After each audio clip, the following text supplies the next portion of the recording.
اے ایمان والو، نہ تو اللہ اور رسول سے خیانت کرو اور نہ اپنی امانتوں میں خیانت کرو، اور تم ان باتوں کو جانتے ہو، اور جان رکھو کہ تمہارا مال اور اولاد بڑی آزمائش ہے، اور یہ کہ اللہ کے پاس نیکیوں کا بڑا ثواب ہے۔ مومنو، اگر تم اللہ سے ڈرو گے تو وہ تمہارے لیے حق و باطل کا فرق ظاہر کر دے گا اور تمہارے گناہ مٹا دے گا اور تمہیں بخش دے گا، اور اللہ بڑے فضل والا ہے۔ اور اس وقت کو یاد کرو جب کافر لوگ تمہارے بارے میں چال چل رہے تھے کہ تم کو قید کر دیں یا جان سے مار دیں یا وطن سے نکال دیں، تو ادھر تو وہ چال چل رہے تھے اور ادھر اللہ تدبیر کر رہا تھا، اور اللہ بہترین تدبیر کرنے والا ہے۔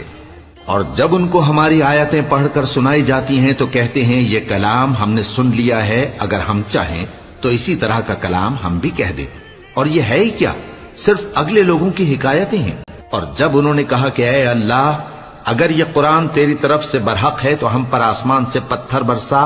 یا کوئی اور تکلیف دینے والا عذاب بھیج دے،